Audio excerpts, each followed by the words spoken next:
Blog Talk Radio. Good evening, everyone. Me, Jonathan Alexander. I'm here to host my show, Life, Laughter, Happiness. Today, our guest is going to be Reed, Playboy personality and producer and webmistress of CaraReed.com. Hopefully she'll call in soon. And also my guest host is going to be DT, who has been on the show a couple of times before. So I hope that they'll call in. You know, we're anxiously waiting for that. I always get nervous right before they call in because I always worry that everything's going to go okay. And if they call in, when they call in, I'll just connect them on.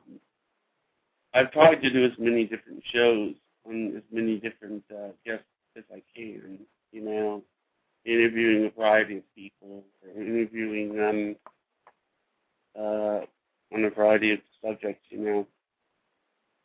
So let's see here. Let's wait for her to call in. Just hasn't called in yet.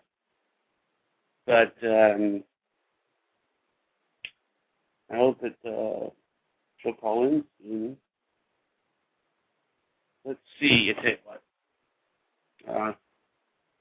I'll try calling. I'll try to see if I can connect DT or whatever. All right?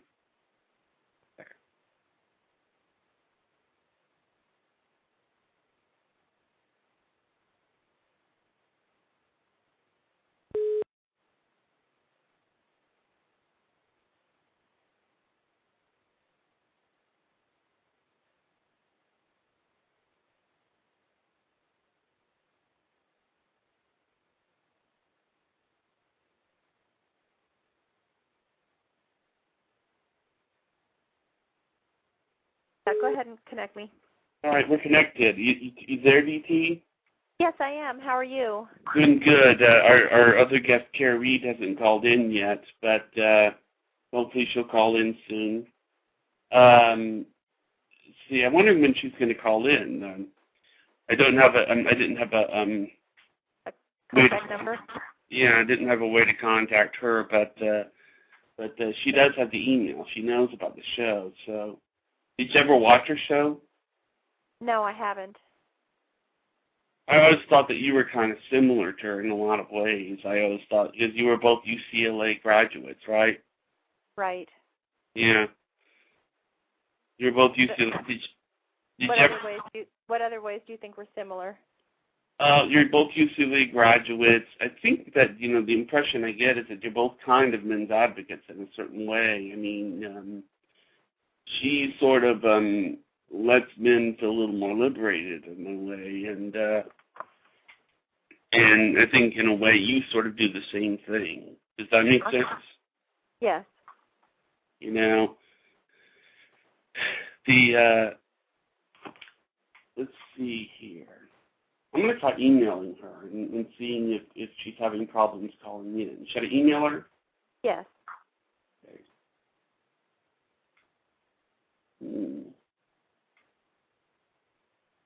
Okay, 1 second.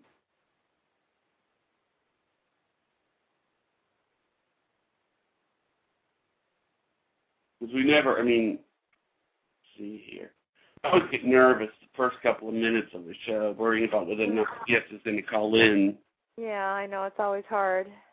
I mean, you know, or if I know some hosts just let them call in like 10 minutes early. That way you take that fear out of the way.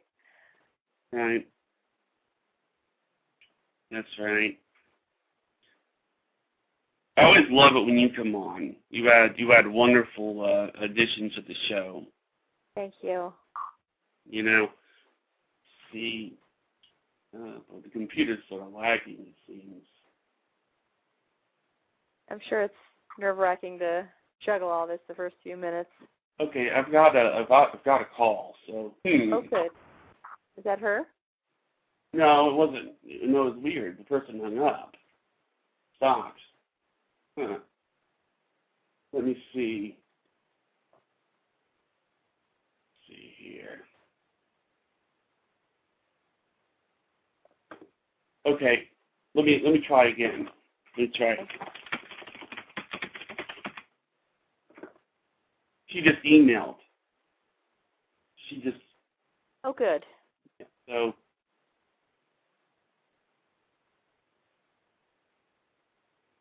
Okay.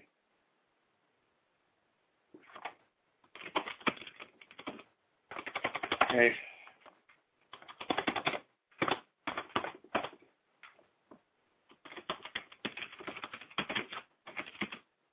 Okay.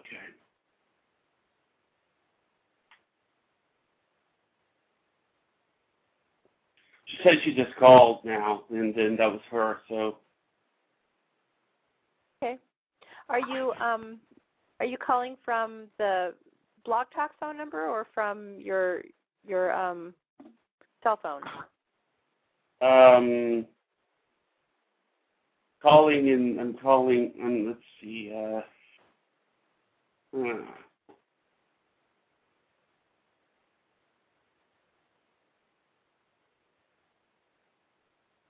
think it must be the cell phone or something. If she's listening, just recall in. Just recall in, and we'll connect her, okay? You want me to hang up and call in? No, stay on.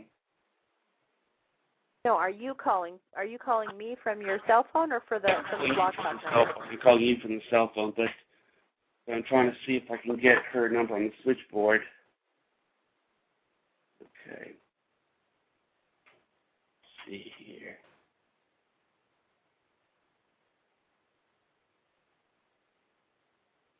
Come on. All right.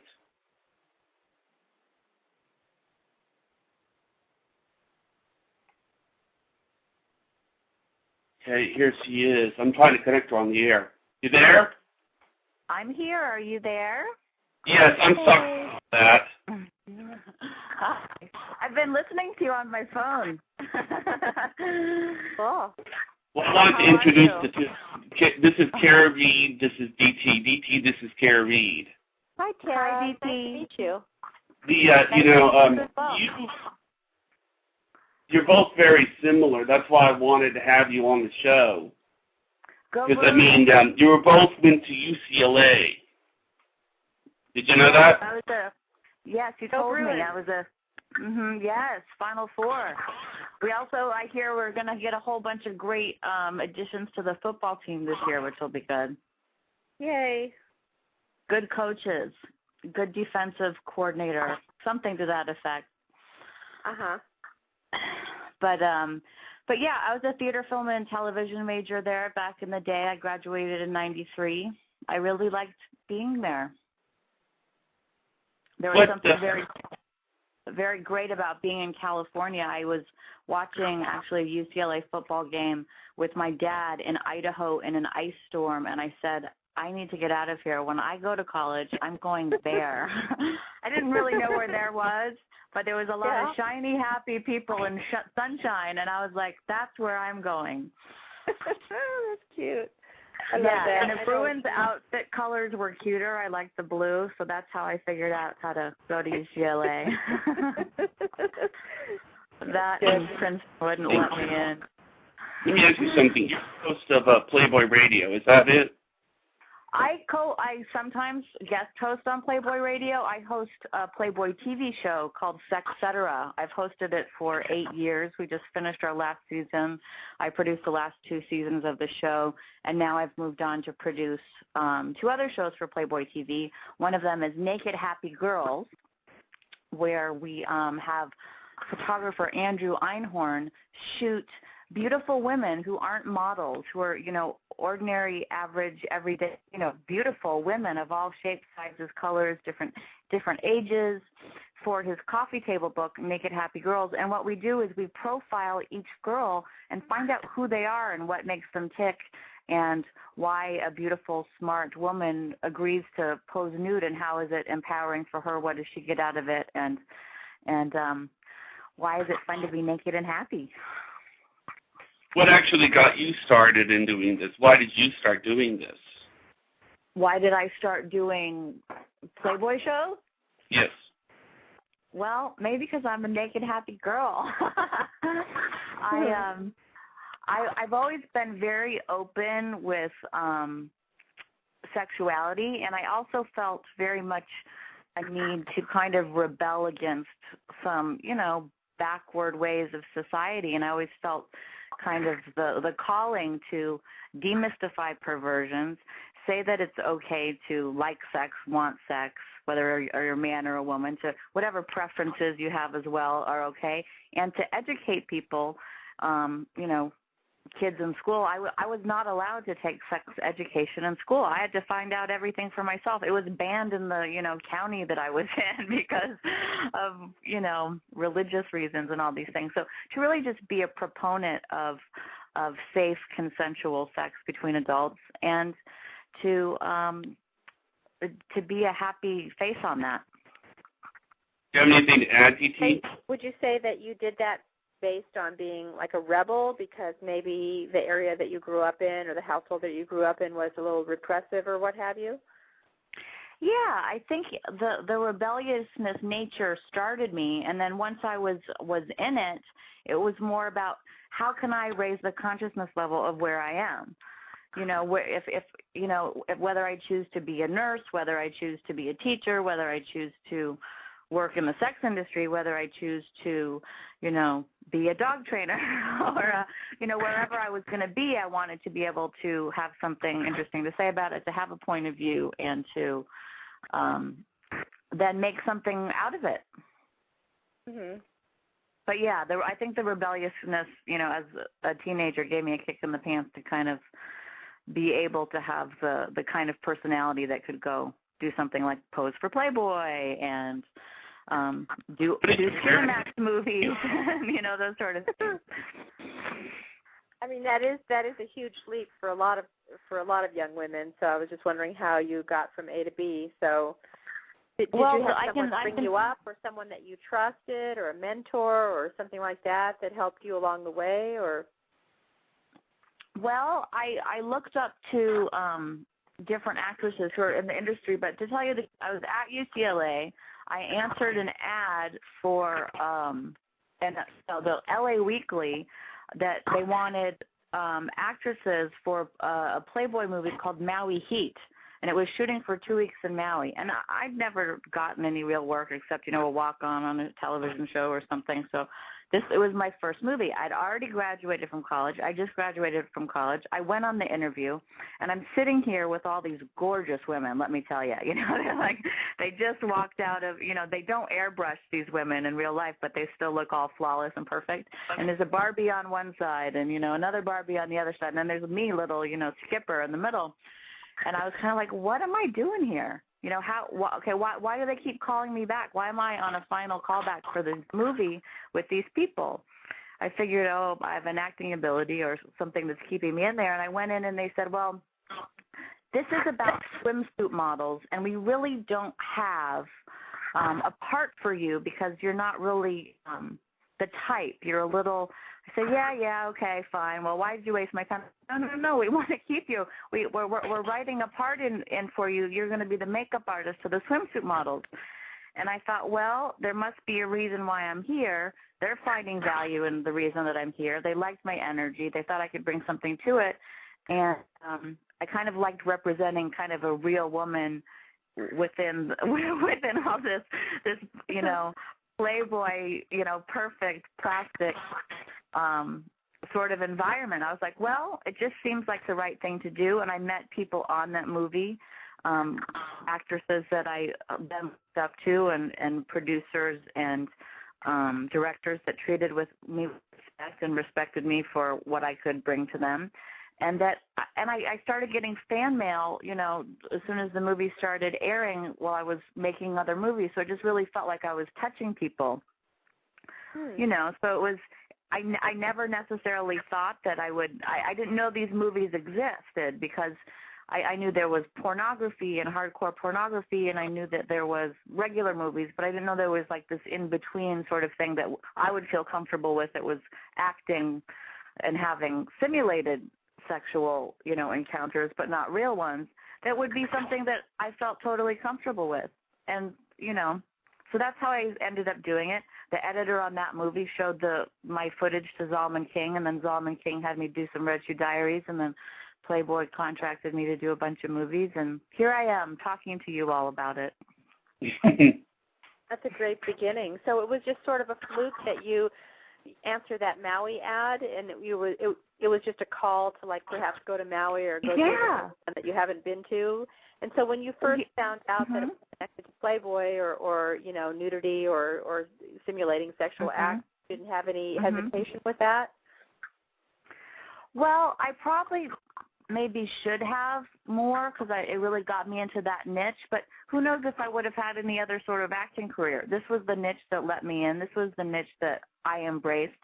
I had no problem being nude. I'd just gotten back from my first trip to Europe, and my favorite thing about it was the nude beaches. I'd never seen anything like that before. Like it was okay to be naked. Nobody cared. No one was looking. Nobody, you know, batted an eye to throw your clothes off and run in the ocean. And it's just a hippie child in me that was like, oh yeah, sure, that's not a problem with me for me at all. So, yeah, I mean, there's definitely this is going to be out there for the world to see, but it was something that I figured it's my life and I can live it, and I'm not doing anything wrong and I'm not hurting anybody. And if anything, I'm inspiring people to have yummier, nastier, more satisfying sex possibly too by watching these movies or watching them as a couple. They were couple kind of oriented story pieces. So it always felt good to me. I stopped doing it when I. Yeah. How has your family reacted to all of this? Yeah, that's a good question. My family, I still have a very religious family, but my mother was also very free thinking. She found the religion that she chose, her own. My brother does something completely different. I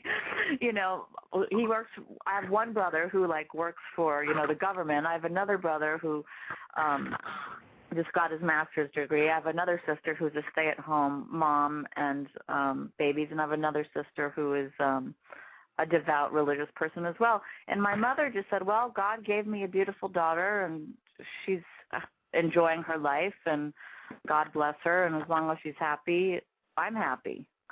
What about your father? My father was never around, but he does know, and I did show him and tell him so he wouldn't be surprised.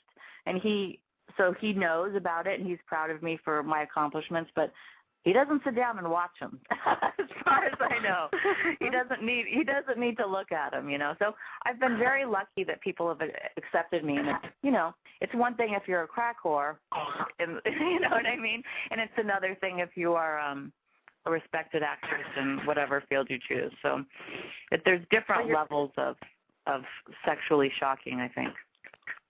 You're very lucky to have a supporting mom, supporting you of those endeavors, because, like I say, for a lot of women, that's certainly not the case. So, it's a big leap to go from, I'm just out of high school or college or whatever to, going to be a Playboy be in a Playboy movie and so forth. And the reason why I'm asking you these questions is because I don't know if Johnny filled you in on what I do, but I'm a men's advocate, and I have a column on MySpace called MySpace /dating tips for men, where men write. Yes, I went and checked it out. You have great stuff to say. Thank you. So anyway, from time to time, I do get many letters to this regard saying, my wife won't have sex with me, and how do I get her turned on, and, all these sorts of questions. So I think in general, women are not really they're not sexual beings to the degree that men are. So I'm always looking for ways to ignite women to get them to be more sexual. And, I give my tips to the men on how to make that happen. So I think you were just really super lucky that you just, you were comfortable with your body. Like you said, you went to Europe and the nude beaches, and your mom was supportive. But, a lot of people don't have those avenues. And, through strict upbringing or religious background or social mores or what have you, we live in a very strange country in that every single second of the day through the media, sex is, shoved down our throat, literally and figuratively. but it's all this big giant taboo. So it's not as open as it is in Europe. I agree with you. For those of us who have gone to Europe, they're just much more relaxed about sex. It's not so taboo and so like foreign and off limits.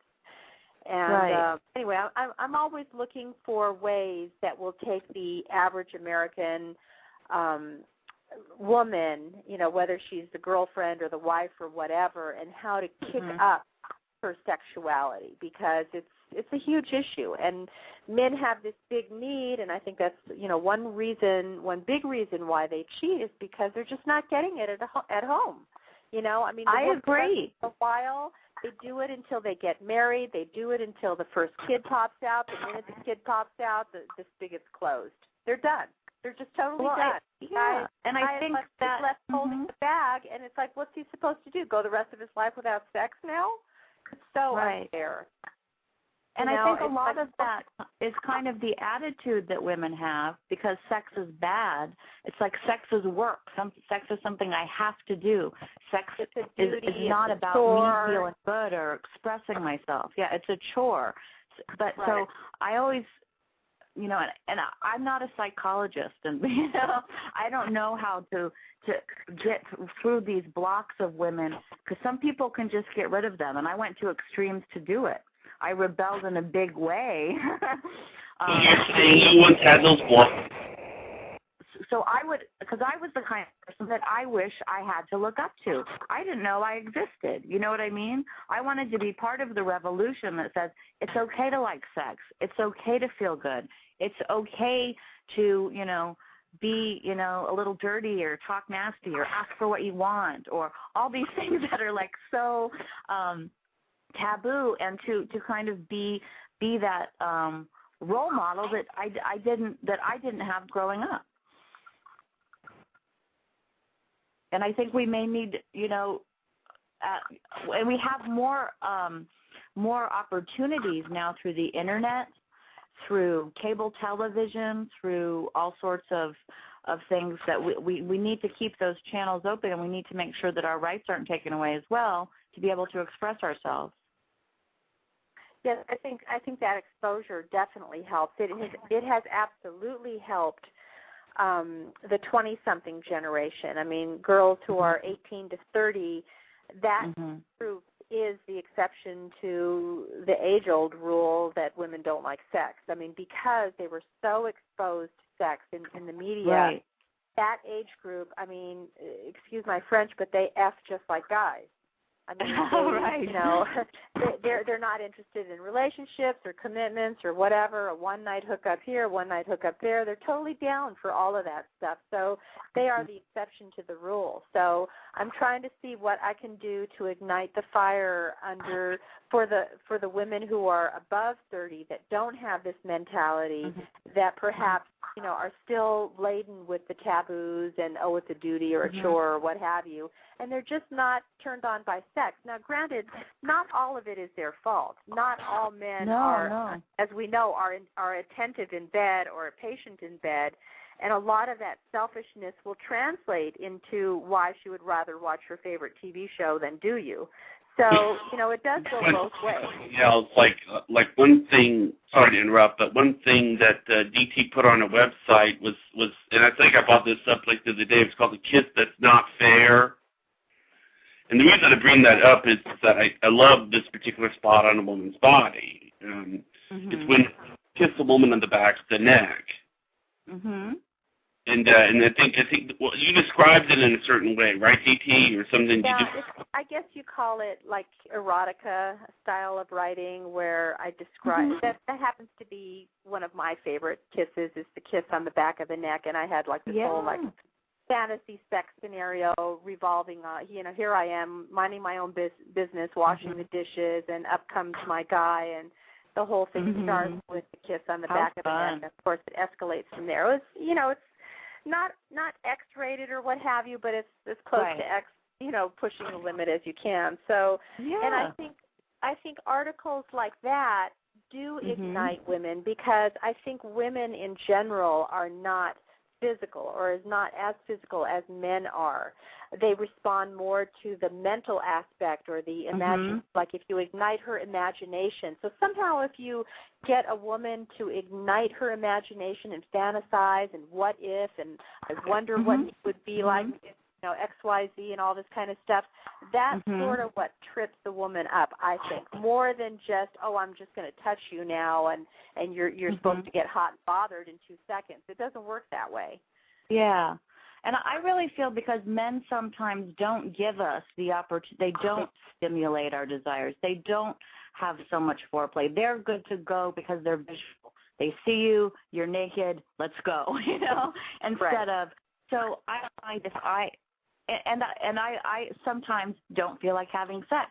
And it's kind of like sometimes I don't feel like smiling, but you know what I do? I do it anyway because I can always kind of find something to get me going. Like if I'm sad during the day and I'm going around frowning or I'm complaining or whatever, sometimes I just fake it. And all of a sudden I feel happy because I'm smiling, and then someone smiles back at me, and then there's sort of a connection, and the energy changes. The same way in sex. If I'm feeling kind of dowdy, I'm not feeling very good, I'm feeling bloated, I'm feeling like if somebody touches me, I fight them. You know, like there's some days. What I need to do then for myself is to, if I can, take a time out, take some deep breaths, do something sexy for myself, like take a bath, put some pretty smelling cream on, slowing things down for myself so when I know that he's coming home or I know he's going to expect it, I'm ready. And then you know what? It's not a fight anymore. I'm ready. I've been like preparing. I'm actually, a little turned on because I've been touching myself and I smell good and I put something on that makes me feel sexy. So I'm ready.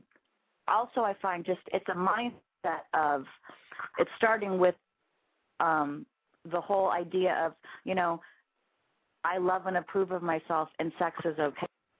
If anyone's a little hung up or they think that they have some baggage that they're carrying around from some sort of upbringing where sex is dirty, sex is bad, or, you're not supposed to like sex because you're a woman.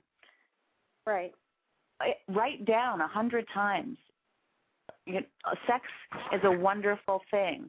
I can have a wonderful sex life on my own terms. I love and approve of myself. I am a sexy woman, and it's okay. And I know that's a little bit kind of like, oh, that's so. But we need all that to counteract all that we were fed when we were growing up, if that's the case, or what somebody else made us feel. We have to counteract that. Look in the mirror and say we're sexy and it's okay, and it's okay to ask for this and this and this in bed, Right. I think those affirmations are very important because it's like years and years, or if not decades, of brainwashing in the other direction. So the more that we can give to ourselves and affirm, to ourselves, the better. And, in fact, the more the guy does it also, I think it's the better, too. I mean, not in a pervy way or a gropey way or what have you, but, I know it's always a turn-on for me when a guy makes mention that he likes a certain body part and he lets that be known. It's like, then you, forget about, I'm 2 pounds up today or my cellulite shows or, whatever. You forget about who cares? The guy is complimenting you like, wow, I really like, the back of your leg right there, or I really like the curve of your hip, or whatever it is. It just snaps you, back into the moment, which is, what you need to do and not go into revert back to your old habits. I have a question for the both of you. Do you feel that women have a natural resistance to unconditional pleasure? Do women well, I believe that some people just don't think they're worthy of love. And I don't think that has anything to do with, it's not necessarily just about sex or just about pleasure.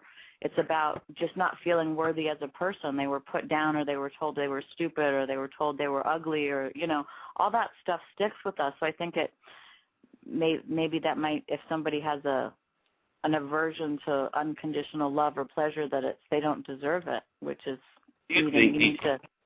I absolutely agree. I think it's a huge problem with women in particular, because we are often, in subtle ways, as we are growing up from age 5 to age 18, we are told that we're not good enough, we're not pretty enough, we're not smart enough, we're not this, that. So there's a lot of baggage that are put onto women that men just can't relate to, because the absolute opposite effect is given to men. With men, studies have shown that that teachers call on the young men in the classroom way more than the girls do. And even if the guy doesn't know the answer, they're almost pressed to know the answer. So there's all kinds of positive accolades given to men, and lots of attaboys and whatever to the men, that to make them feel the best they can be. And those sorts of parallels really don't happen for women, in anywhere near those degrees. They say that the only time that happens is if they go to an all-girl school. So there's a lot of what Tara is saying is going on that I think a lot of women don't feel good about themselves.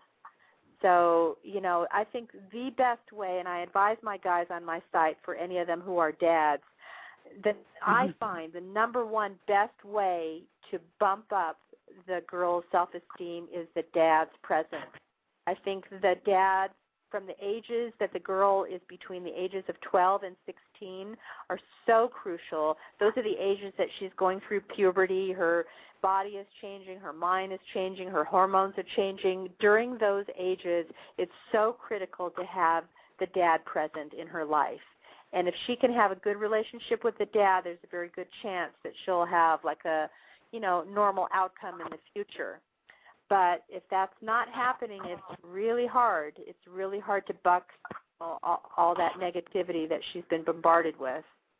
Yeah, and men, I think women read the self-help books and how to find my inner sex pod and all those things a lot more than men. So I always suggest to men to pick up some of those women's books every once in a while, because to know what we're going through, or to read a column like yours, or go to your MySpace, so to understand how to make women feel sexy, instead of, oh, she doesn't feel sexy or she doesn't like sex. It's like, well, why not? And how can we maybe help her? So whenever anybody has called in the radio show or asked me personally, I say, go pick up one of the, Greg Berent's book, or a column like yours. Go read what women are struggling with to find out, because it can be simple things, like you said, complimenting a body part that could mean all the difference in the world, making her feel good about herself, because that's what she's struggling with. One time, I was going to tell a story. There was a guy, I was in the lunchroom at the college, and it was right before I was about ready to graduate, so I never really got to know the girl. But she was talking to her friend, and under normal social circumstances, you don't interrupt a conversation, but she was talking to her girlfriend, and basically she was crying, visibly crying. And she was saying, it's just, I feel like God didn't look at me. I feel like I'm not worth fighting for. I feel like, tear, cry. And I interrupted her, and I said, I'm sorry to interrupt, but are you okay? I mean, you look great. You look wonderful. And she immediately turned bright red, and she goes, thanks. That's very sweet. Mhm. It sounds like you helped save somebody from darkness that evening. Hey? That's great. I think women need more of that, because they are fragile that way. I think the more boost that they get, I think it can only help if they've got their boyfriend or their man or whatever complimenting them every now and again. I think it'll work wonders. Especially when it comes from a true place. It's one thing to go, okay, I'm going to compliment my wife so she feels sexy, so we have better sex. Okay, so you look pretty, honey, tonight. You look great. Let's go. It's got to come from something real, because the woman will know when you're full of BS too. So that's very true. Got to be selfless. Yes, but it's not about so you can get her into bed necessarily. It's about really seeing her true beauty, so it's reflected back to her. Absolutely. So do people call into the show? What happens on this show? They do call in. They do call in. We have call in sometimes. You were given the basically same guest number as the guests who call in. Mm-hmm. So if someone were to call in, it would appear in the switchboard, and then I would connect them. What a great thing. I'd never even known about this whole, Blogspot radio, this whole thing until you contacted me to be on the show. And I was looking around. I was listening to your show. I went on some other links. What a wonderful forum to be able to freely on the Internet communicate ideas and to find other people and to talk about anything you want. It's great. Yeah. It is great. It's sort of like the audio version of the Internet. It's just...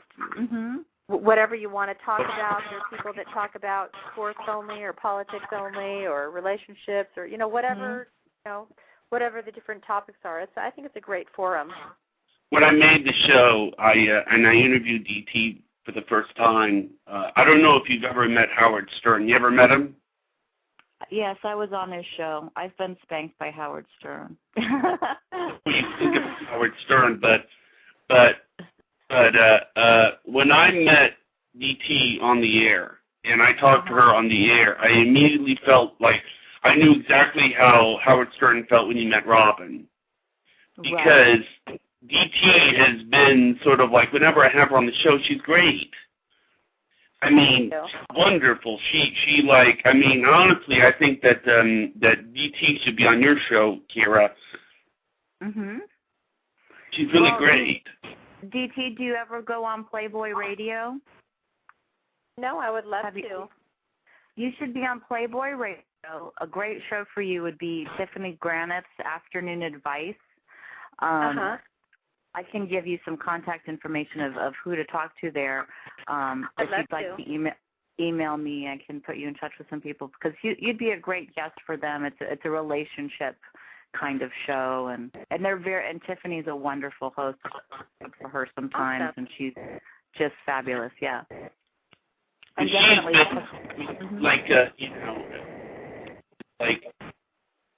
been the biggest help with me with my show. I mean, whenever I have romantic advice, I go to DT.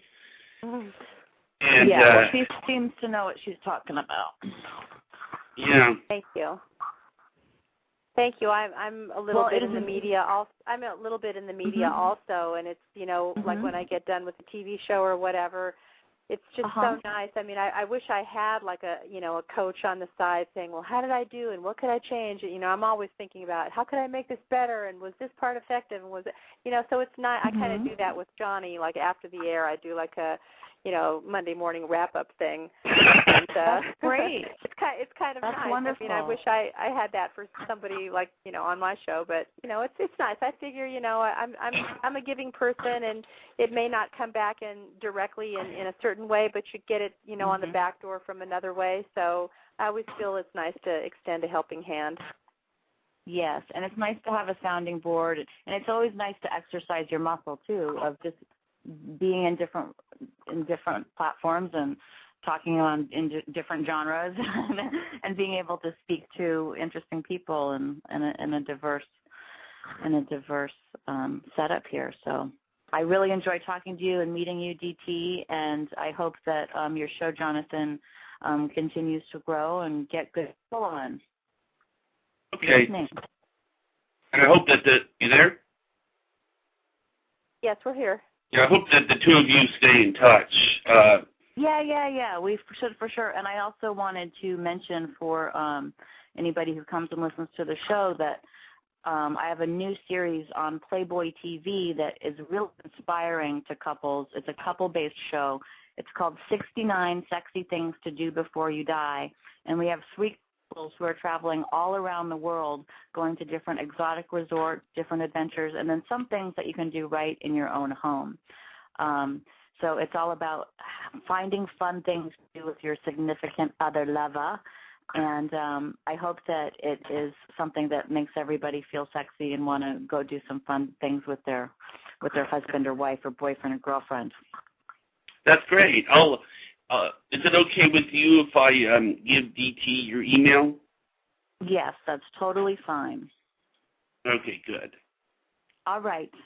Well, it's great to have you on, and I'm sorry about the technical problems in the beginning. No problem, not at all. It was great speaking to you. All right. Bye-bye. Bye-bye. Much luck in your show. I hope everything goes well, and contact me if I can do anything for you. Yeah, I think we have really, I do, hopefully we're having a season 2. I have a hiatus here of a couple of weeks while we're waiting, but one of the things we do is we bring in relationship experts in each show, or somebody who's written a book, or somebody who is, like, we just did especially on the local stories, how to please a naked woman, how to have the ultimate bubble bath, how to have a night of Asian-inspired erotica, how to have 101 nights of great sex sort of thing. So we have, I would love to have you on the new show, 16 Sexy Things to Do Before You Die, as one of our experts. I would absolutely love that. I'd die and go to heaven. I'd absolutely love that. And I have a book that I'm actually writing. I'm in the final stage of my book, but if you want to have me on before or after that, I would certainly love to. Maybe we can do one, now, and then after the book comes out, maybe at a later date, we can have one also. So when is the book coming out? I'm in final editing now, and I'm hoping within the next couple of months. So great, because it takes that much time to edit our shows. So if we start shooting again in June, your show probably wouldn't air till the fall. So it would be out. It's great. Okay. But go to playboytv.com.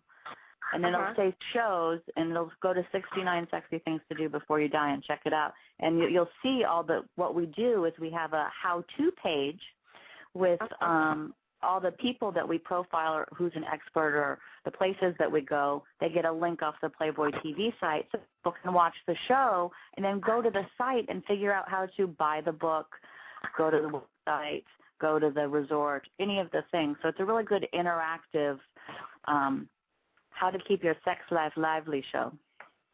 That's awesome. And are you in front of the camera or behind the scenes producing it, or what I'm the supervising producer. I'm the supervising producer of this series, which means I'm in the office a lot, but I am luckily hands-on and picking the stories. I also write and segment produce a few on my own. I hand-picked some this year. I did a tantric retreat in Maui. I did the Aurora Borealis in Alaska, and I did a yoga retreat to a clothing optional place in Tulum, Mexico, because those are things I wanted to do. So I sit in the office a lot, and then and I also worked with the Kama Sutra company to do the ultimate bubble bath, which was really beautiful. Are you here in LA everyone also? can do? Yes, I am here in LA. Oh, so am I. So I'm on the west side in LA. That's awesome. Great. Well, it's lovely speaking to you both, and I hope people enjoyed the show. They did. I'm sure they did. All right. For having you both on. Bye-bye. Bye now. Bye. Thank you, Johnny. You're welcome. We'll talk to you soon.